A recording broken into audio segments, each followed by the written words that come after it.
नमस्कार साथियों, मैं राजवर्धन चौहान एक बार फिर से आप सभी का स्वागत करता हूं आपके अपने YouTube channel study webs classes पर। और समय हो रहा है यूपी पुलिस की परीक्षा को और एसएससी जीडी की परीक्षा को ध्यान में रखकर बनाई गई जो हमारी जीएस की सीट्स हैं, यानी कि हिस्ट्री का जो पार्ट्स है उस पर बात करने का। अभी तक हम लगभग 124 प्रश्न को जो है बात कर चुके हैं। ये प्रश्न आपके सिंधु घाटी सभ्यता के और वैदिक सिविलाइजेशन के, बौद्ध धर्म के और जैन धर्म के, इसके साथ साथ मौर्य जो वंश था उससे संबंधित थे, यानी कि यहाँ तक हम बात कर चुके हैं। अब इसी श्रृंखला को आगे बढ़ाते हुए आप जो हम बात करेंगे वो हम बात करेंगे गुप्त डायनेस्टी, यानी कि गुप्त वंश से संबंधित जो प्रश्न हैं उनके बारे में। तो आज की वीडियो की शुरुआत करने से पहले आपसे कहना चाहूँगा, यदि वीडियो को आप पसंद करते हैं तो ज़्यादा से ज़्यादा शेयर करिएगा, जिससे कि ज़्यादा से ज़्यादा लोग फ़ायदा उठा सकें। हमारे चैनल को यदि तो सब्सक्राइब नहीं किया तो सब्सक्राइब जरूर करें, बेल आइकन के बटन को जरूर दबाएं, जिससे कि नई नई वीडियोस की जानकारी तक समय से पहुंचती रहे। तो शुरुआत करते हैं आज के सेशन की। और पहला क्वेश्चन आप सभी के लिए स्क्रीन पर जो दिख रहा है वो ये है। लिखा हुआ है कि गुप्त साम्राज्य में या गुप्त प्रशासन के संदर्भ में विधि का शब्द जो है, या विधि जो संदर्भ है, विधि जो शब्द है वो किससे संबंधित है? हाथियों की एक इकाई से संबंधित है, प्रशासनिक इकाई है, राजा के निजी रक्षक हैं, या सैनिकों के लिए विधि शब्द का इस्तेमाल किया जाता था। यदि हम गुप्त डायनेस्टी को पढ़ते हैं, गुप्त वंश के बारे में पढ़ते हैं, तो विधि वहाँ पर क्या थे? विधि एक प्रशासनिक इकाई थी, एक एडमिनिस्ट्रेटिव इकाई थी। ठीक है, तो एक एडमिनिस्ट्रेटिव इकाई के रूप में विधि का हम इस्तेमाल करते हैं। विधि शब्द का प्रयोग किस रूप में होता है? विधि शब्द का प्रयोग एक एडमिनिस्ट्रेटिव जो है इकाई के रूप में होता है। तो सही आंसर जो यहाँ पर है वो है आपका बी वाला ऑप्शन, बिल्कुल ठीक है कि विधि क्या है? विधि एक प्रशासनिक इकाई थी जिसका उपयोग गुप्त साम्राज्य में किया जाता था। चलिए अगले क्वेश्चन की ओर बढ़ते हैं। क्वेश्चन नंबर 3 देखते हैं क्या कहता है। क्वेश्चन नंबर 3 जरा ध्यान से देखिएगा, मतलब 103 का मतलब 126 की ओर बढ़ते हैं। 126 क्या कहता है? लिखा हुआ है, निम्नलिखित गुप्त शासकों में किसने लिच्छवी वंश की एक लड़की से विवाह किया था? निम्न में से 4 शासक दे रखे हैं, इनमें किसके द्वारा लिच्छवी वंश की कन्या से विवाह किया गया? समुद्रगुप्त के द्वारा, श्रीगुप्त के द्वारा, चंद्रगुप्त प्रथम के द्वारा, या रामगुप्त के द्वारा? यदि हम गुप्त साम्राज्य को पढ़ते हैं तो गुप्त साम्राज्य में जो चंद्रगुप्त प्रथम नाम का शासक हुआ उसने एक लिच्छवी राजकुमारी से जो था विवाह किया था। तो इसका जो सही आंसर है वो आपका सी वाला है कि वो कौन था? वो चंद्रगुप्त प्रथम था, जिसने क्या है एक लिच्छवी राजकुमारी के साथ जो है वो विवाह किया था। यानी कि 126 का जो सही आंसर जाता है वो जाता है आपका सी आंसर, यानी कि सी ऑप्शन जो यहाँ पर दे रखा है वो बिल्कुल सही है। चलिए क्वेश्चन नंबर 127 की ओर बढ़ते हैं, 127 की ओर देखते हैं क्या कहता है। लिखा हुआ है, निम्नलिखित शासकों में किसे भारत का नेपोलियन कहा जाता है? 4 ऑप्शंस दे रखे हैं आपके सामने, ये बताना है कि निम्नलिखित में से किसे भारत का नेपोलियन कहा जाता है। कहा जाता है एक महान पिता का एक महान पुत्र, और एक महान पुत्र का महान पिता किसके लिए कहा जाता है? ये क्वेश्चन पूछा आता है कई बार। इंपॉर्टेंट क्वेश्चनों में से एक इंपॉर्टेंट क्वेश्चन है ये कि किसे भारत का नेपोलियन कहा जाता है? भारत का नेपोलियन जिसने कोई भी लड़ाई ना जीती हो तो वो था समुद्रगुप्त। समुद्रगुप्त को क्या कहा जाता है? समुद्रगुप्त को जो है वो भारत का नेपोलियन कहा जाता है। चंद्रगुप्त प्रथम ये कहा जाता है कि इसका पिता था। बिंदुसार के बारे में कहा जाता है कि जो था बिंदुसार समुद्रगुप्त का पुत्र, समुद्रगुप्त बिंदुसार का पुत्र था। ठीक है, और अशोक के बारे में कहता है कि ये मौर्य वंश में हुआ था। तो सही आंसर यहाँ पर जो दे रखा है वो है आपका 127 का ए आंसर, बिल्कुल सही है। ठीक है, क्वेश्चन नंबर 128 की ओर बढ़ते हैं। 128 क्या कहता है जरा देखिएगा। लिखा हुआ है, इलाहाबाद में समुद्रगुप्त की प्रशस्ति कविता या गद्य के रूप में लिखी जाने वाली एक स्तुति आमतौर पर दरबारी कवियों के द्वारा, ठीक है, जो लिखी जाती हैं उन्हें स्तुति कहा जाता है। ये किसके द्वारा लिखी गई? इलाहाबाद में समुद्रगुप्त की प्रशस्ति को लिखने वाला कौन था? कालिदास, बाघभट्ट, हरिसेन और अमर सिंह। ठीक है, तो हरिसेन या हरिसेन भी नाम मिलता है। हरिसेन क्या नाम मिलता है? हर्षिण नाम मिलता है। और हर्षिण कौन था? हर्षिण समुद्रगुप्त का दरबारी कवि था। समुद्रगुप्त का दरबारी कवि।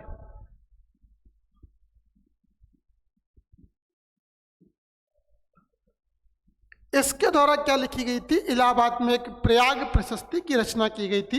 तो क्वेश्चन यही पूछा गया है कि इलाहाबाद की जो प्रशस्ति है वो किसके द्वारा लिखी गई? तो इलाहाबाद की प्रशस्ति हरिसेन के द्वारा लिखी गई। तो सही आंसर यहाँ पर जो जाता है वो जाता है आपका सी वाला, हरिसेन के द्वारा ये लिखी गई। सही आंसर यहाँ पर क्या है? सही आंसर यहाँ पर सी आंसर बिल्कुल सही है। चलिए क्वेश्चन नंबर 128 की बाद 29 की ओर बढ़ते हैं। 129 क्या कहता है जरा देखिएगा।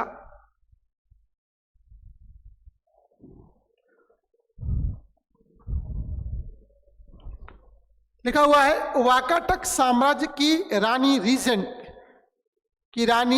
रीजेंट प्रभावती गुप्ता कुबेरनागा किसकी बेटी थी? वाकाटक साम्राज्य की रानी रीजेंट प्रभावती गुप्ता कुबेरनागा और की बेटी थी स्कंदगुप्त की, चंद्रगुप्त प्रथम की, चंद्रगुप्त द्वितीय की या कुमारगुप्त की? बहुत ही इंपॉर्टेंट क्वेश्चन है। वाकाटक वंश में जो था गुप्त शासकों के द्वारा विवाह किया गया था। तो यही क्वेश्चन पूछा गया है कि जो प्रभावती गुप्ता है वो किसकी पुत्री थी? क्वेश्चन नंबर 129 महत्वपूर्ण प्रश्न है। तो कहा जाता है चंद्रगुप्त द्वितीय जो एक शासक था, इसकी पुत्री जिसका नाम प्रभावती गुप्ता था, ठीक है, ये वाकाटक साम्राज्य में ब्याही गई। ठीक है, वाकाटक साम्राज्य में ब्याही गई थी। वाकाटक साम्राज्य के साथ चंद्रगुप्त द्वितीय ने अपने वैवाहिक संबंधों को स्थापित किया और अपनी जो पुत्री थी वो वहां पर जो थी उसकी शादी की थी। वाकाटक नरेश के साथ जो है चंद्रगुप्त द्वितीय की पुत्री प्रभावती गुप्ता का विवाह किया गया था। तो सही आंसर यहाँ पर जो आता है वो आपका 129 का सी आंसर बिल्कुल सही है। चलिए क्वेश्चन नंबर 130 की ओर बढ़ते हैं। 130 क्या कहता है जरा देखते हैं। क्वेश्चन नंबर 130 लिखा हुआ है निम्नलिखित शासकों में कौन सा तुलुभ वंश से संबंधित था? निम्नलिखित शासकों में कौन सा तुलुभ वंश से संबंधित था ये आपको बताना है। पुष्यमित्र, विष्णुवर्धन, सिम्हा विष्णु और कृष्णदेव राय। यदि हम कृष्णदेव राय के बारे में पढ़ते हैं तो राजा कृष्णदेव राय दक्षिण के महानतम शासकों में एक था और ये तुलुभ वंश से संबंधित था। सही आंसर जाता है इसका डी, यानी कि किस वंश से संबंधित था? ये तुलुभ वंश से संबंधित था कृष्णदेव राय। तो सही आंसर बिल्कुल डी। ठीक है, पुष्यमित्र शुंग वंश में आता है। विष्णुवर्धन के बारे में यदि हम बात करते हैं तो ये वर्धन वंश में जाएगा और सिम्हा विष्णु ये एक अलग वंश में आता है दक्षिण के ही साम्राज्यों में, लेकिन कृष्णदेव राय आपके तुलुभ वंश से संबंधित था। ठीक है, तो सही आंसर यहाँ पर डी आता है। क्वेश्चन नंबर 131 की ओर बढ़ते हैं। जरा देखिएगा क्वेश्चन नंबर 131 क्या कहता है।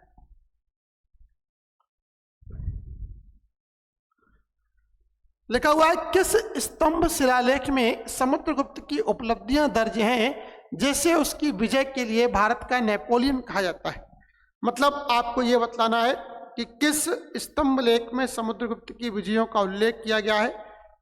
थोड़ी देर पहले हम पढ़ रहे थे कि इलाहाबाद में एक प्रयाग प्रशस्ति की रचना की गई जो कि समुद्रगुप्त के दरबारी कवि हरिसेन के द्वारा की गई थी।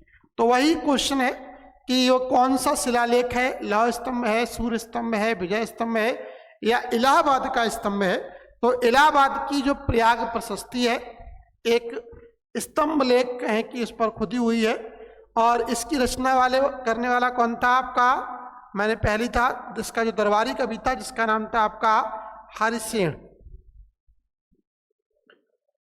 जो कि समुद्रगुप्त का दरबारी कवि था, के द्वारा इसकी रचना की गई। तो सही आंसर यहाँ पर आपका डी आंसर बिल्कुल सही है कि समुद्रगुप्त की उपलब्धियां इलाहाबाद के स्तंभ लेख में मिलती हैं और इसकी रचना हरिसेन के द्वारा की गई थी। 131 का सही आंसर डी। 132 के क्वेश्चन बढ़ते हैं। लिखा हुआ है गुप्त वंश का अंतिम स्वीकृत शासक कौन सा था? गुप्त वंश का अंतिम स्वीकृत शासक कौन था?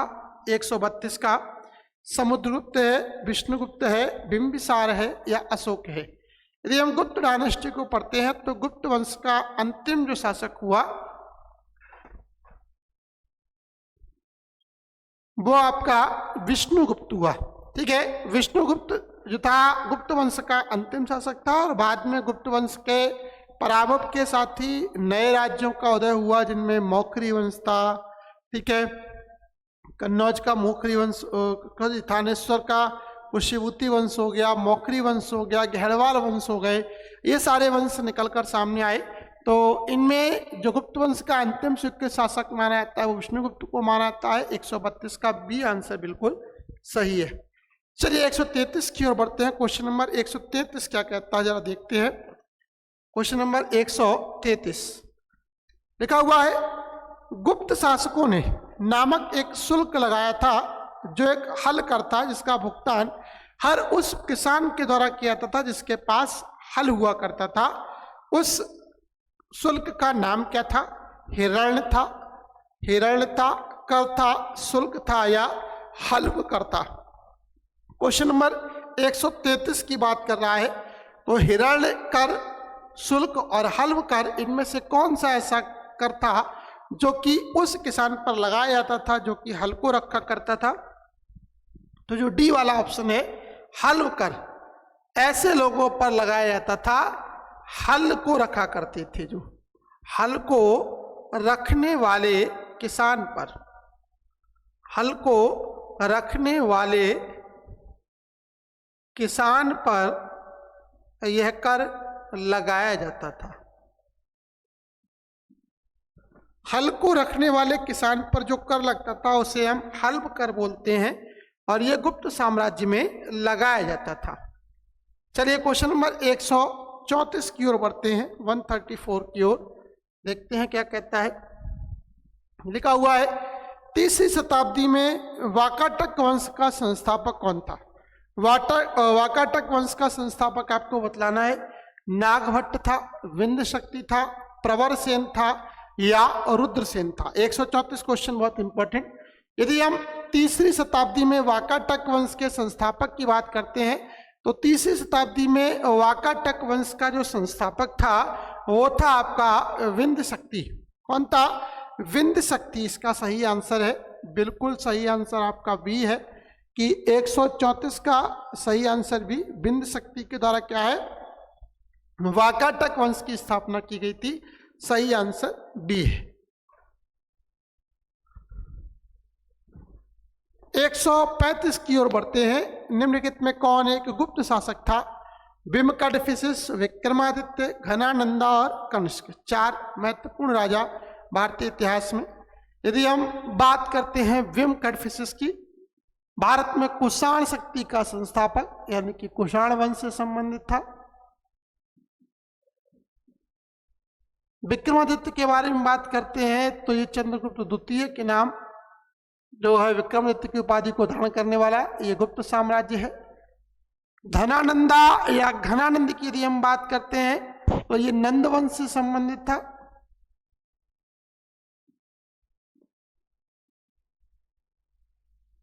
और अंत में यदि हम कनिष्क की बात करते हैं तो कुषाण वंश का सबसे अंतिम शासक, क्या कहें कि कुषाण वंश का सबसे महानतम शासक कौन था? तो कुषाण वंश का सबसे महानतम शासक कनिष्क था। अब ये चारों ऑप्शन मैंने आपके सामने लिख दिए हैं और आपको बतलाना है कि कौन से गुप्त शासक है। तो विक्रमादित्य की उपाधि को धारण करने वाला चंद्रगुप्त द्वितीय, चंद्रगुप्त द्वितीय था जिसने विक्रमादित्य की उपाधि को धारण किया। तो सही आंसर 134 का जो है यहाँ पर वो दे रखा है आपका बी आंसर बिल्कुल सही है। अगले क्वेश्चन की ओर बढ़ते हैं। क्वेश्चन नंबर 135 की ओर। गुप्त काल के दौरान सोने के सिक्कों को किस नाम से बुलाया जाता था? रूपक, टका, ड्रामा या दीनार। ठीक है, क्वेश्चन नंबर 135 इंपॉर्टेंट क्वेश्चन है कि 136 इंपॉर्टेंट क्वेश्चन है कि सोने के सिक्कों को गुप्त काल में किस नाम से बुलाया जाता था? 136 नंबर की ओर। रूपक, टका, ड्रामा या दीनार। तो यदि हम गुप्त काल को पढ़ते हैं तो गुप्त काल में सोने के सिक्के क्या बोले जाते थे? दीनार बोले जाते थे। सोने के सिक्कों को क्या बोलते थे? दीनार बोलते थे। ठीक है। अगर हम टका की बात करते हैं तो तांबे का टका, रूपक जो हुआ करता था वो चांदी का हुआ करता था, और ड्रामा हम बात करते तो जीतल का बना सिक्का। तो ये अलग अलग नाम थे। दीनार बोला जाता था कहाँ पर? गुप्त काल के दौरान सोने के सिक्कों को, और गुप्तों के द्वारा कहा था कि सर्वाधिक मात्रा में सोने के सिक्के चलवाए गए। क्वेश्चन नंबर 137 की ओर बढ़ते हैं। इंपॉर्टेंट क्वेश्चन लिखा हुआ है, निम्नलिखित में से कौन विक्रमादित्य के दरबार में नवरत्न में शामिल नहीं था? विक्रमादित्य द्वितीय की यदि हम बात करते हैं तो उज्जैन में उसका दरबार लगा करता था, और उज्जैन के दरबार में नवरत्न की सभा रहा करती थी। उसमें बरुचि, छपड़ा, कालिदास, अमर सिंह, बेताल भट्ट, ठीक है, बराहमीर जैसे विद्वान रहा करते थे। इनमें सूरदास का कहीं पर भी जिक्र नहीं मिलता है। सूरदास के बारे में यदि हम बात करते हैं तो सूरदास आधुनिक कवियों के बारे में आते हैं और अकबर के समकालीन माने जाते हैं। ठीक है, 1542 के समथिंग जब अकबर का जन्म होता है, तो 1542 के बाद की जब घटनाएं हैं तब वहां पर सूरदास का प्राकट्य होता है। उस समय में यानी कि विक्रमादित्य के समय की यदि हम बात करते हैं तो वहां पर सूरदास का कोई भी वर्णन प्राप्त नहीं होता है। तो सही आंसर यहाँ पर जो दे रखा है वो आपका 137 का ए आंसर बिल्कुल सही है। चलिए अगले क्वेश्चन की ओर बढ़ते हैं। क्वेश्चन नंबर 138 की ओर बढ़ते हैं। क्या कहता है देखिएगा, लिखा हुआ है कि निम्न में से किस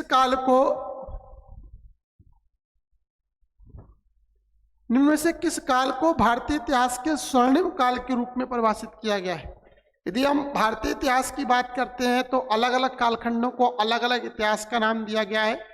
तो यदि हम गुप्त डायनेस्टी को पढ़ते हैं तो ये भारतीय इतिहास का स्वर्ण काल कहा गया है। भारतीय इतिहास का स्वर्ण काल।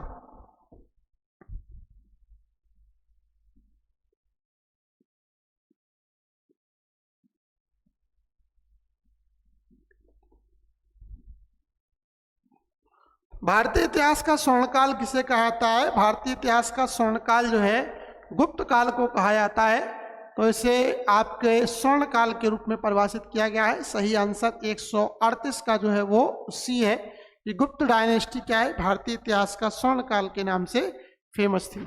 139 की ओर बढ़ते हैं। Question number 139, Harshacharita the deeds of Harsha, जो भारतीय सम्राट हर्ष की जीवनी है, किसके द्वारा लिखी गई थी?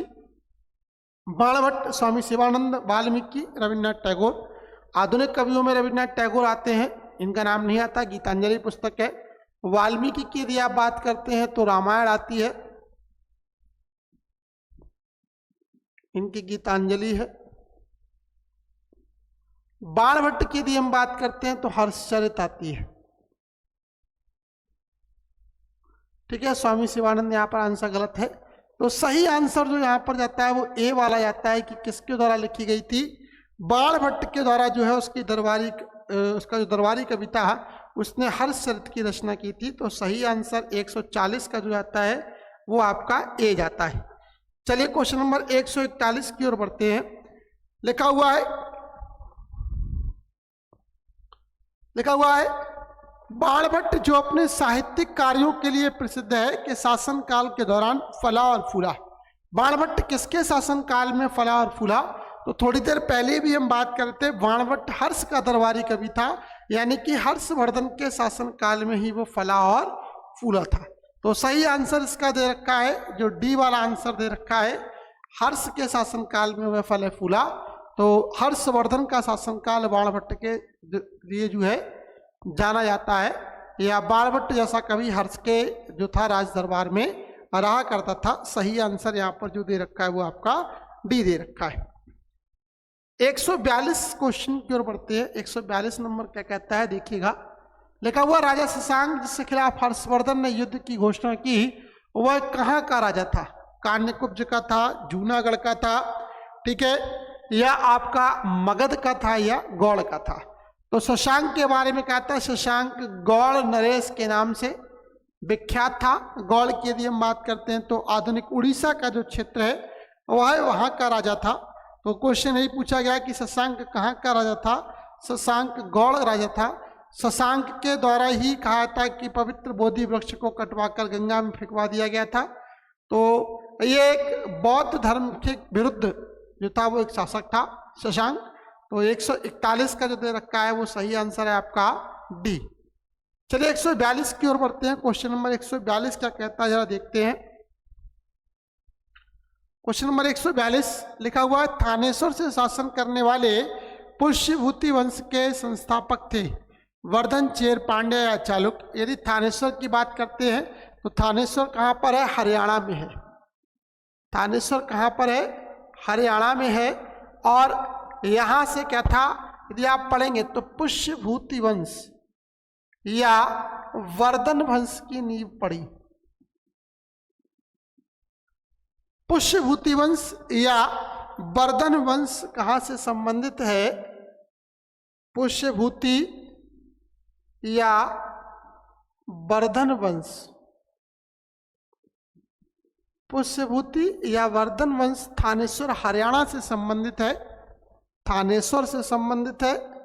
थानेश्वर कहाँ पर है? हरियाणा में है।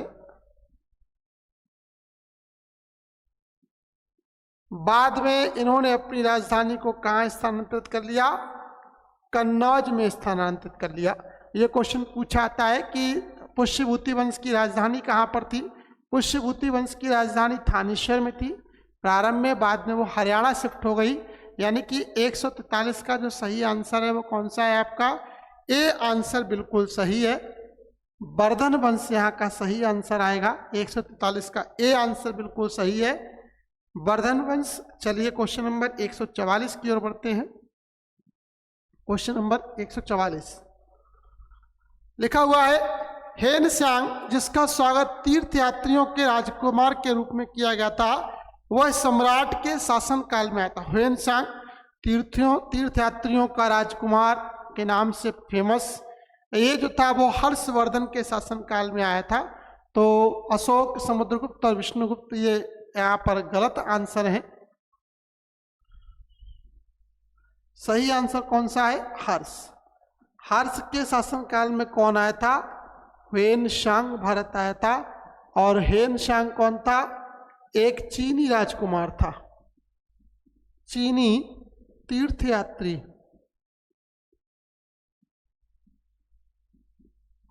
कहता है नालंदा विश्वविद्यालय में पढ़ने के लिए यहाँ पर आया था। तो सही आंसर 143 का आपका ए आंसर बिल्कुल सही है। 143 का ए। चलिए अगले क्वेश्चन की ओर बढ़ते हैं। 145 की ओर लिखा हुआ है 145 नंबर, राजा हर्षवर्धन अपने भाई की मृत्यु के बाद थानेश्वर तथा कन्नौज के सिंहासन पर बैठा था। तो यदि हम राजा हर्षवर्धन की बात करते हैं तो राजा हर्षवर्धन के जो भाई थे उनका नाम था आपका राज्यवर्धन। सही है, यानी कि सी आंसर बिल्कुल सही है। राज्यवर्धन की मृत्यु के बाद हर्ष जो था वो थानेश्वर की गद्दी पर बैठा और बाद में कन्नौज को अपनी राजधानी बनाया। कन्नौज में उसके जो बहनोई थे इनका नाम था गृहवर्मा, जो कि उसकी बहन थी, उसके पति थे। जब उनकी हत्या कर दी जाती है तो अपने बहन को खोज निकालने के पश्चात बहन के कहने पर ही वह कन्नौज में अपनी राजधानी स्थानांतरित करता है।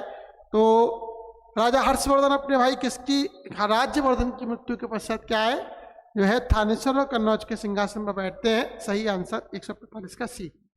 146 की ओर बढ़ते हैं। क्वेश्चन नंबर 146 क्या कहता है? लिखा हुआ है हर्षचरित कन्नौज के शासक हर्षवर्धन की आत्मकथा है जिसकी रचना संस्कृत में उसके दरबारी कवि किसके द्वारा, ठीक है, की गई थी? A B C, Dandin, Kamban, Banabhatta और जिनसिन। ठीक है, तो उसके दरबारी कवि का नाम क्या था? बाणभट्ट था। बाणभट्ट, यानी कि सी आंसर बिल्कुल सही है कि हर्षचरित की रचना करने वाला कौन था? बाणभट्ट था, जिसने जो थी उसकी कहते हैं जीवनी की जो उसकी आत्मकथा है वो लिखी थी। 146 का सही आंसर जाता है आपका सी, बाणभट्ट। 147 की ओर बढ़ते हैं। क्वेश्चन नंबर 147 इंपॉर्टेंट क्वेश्चन है। लिखा हुआ है निम्नलिखित में से किस राजा के शासनकाल के दौरान चीनी यात्री हेनसांग भारत आया था। बहुत इंपॉर्टेंट क्वेश्चन। अभी हम पढ़ रहे हैं वर्धन वंश के बारे में, और वर्धन वंश में एक राजा हर्ष नाम का एक राजा हुआ, हर्षवर्धन नाम का एक राजा हुआ, उसके शासनकाल में हेनसांग भारत आया था। अब ऑप्शन देखते हैं। Number A Harshvardhan, number B Prabhakar Vardhan, number C Chandragupta Maurya और नंबर डी अशोक। तो किसके शासनकाल में ये वापस भारत आया था? ये हर्ष के शासनकाल में, हर्षवर्धन के शासनकाल में जो था वो भारत आया था। चीनी यात्री हेनसांग भारत कब आया था? ए ऑप्शन बिल्कुल सही है, हर्षवर्धन के शासनकाल में भारत आया था। चलिए 148 की ओर बढ़ते हैं। क्वेश्चन नंबर 148 लिखा हुआ है निम्नलिखित में से किसने 618 ईस्वी में हर्षवर्धन को हराया? कहा जाता है कि पुलकेशी द्वितीय नाम का एक राजा था जिसने नर्मदा नदी के तट पर हर्ष को पराजित किया था और दक्षिण में बढ़ने से रोक दिया था। नर्मदा नदी के तट पर पुलकेशिन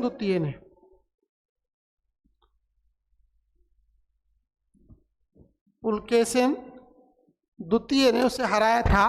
तो 148 का सही आंसर जो है वो है आपका बी आंसर बिल्कुल सही है। 148 का बी आंसर बिल्कुल सही है, पुलकेशिन द्वितीय के द्वारा उसे हराया गया। सही आंसर 148 का बी है।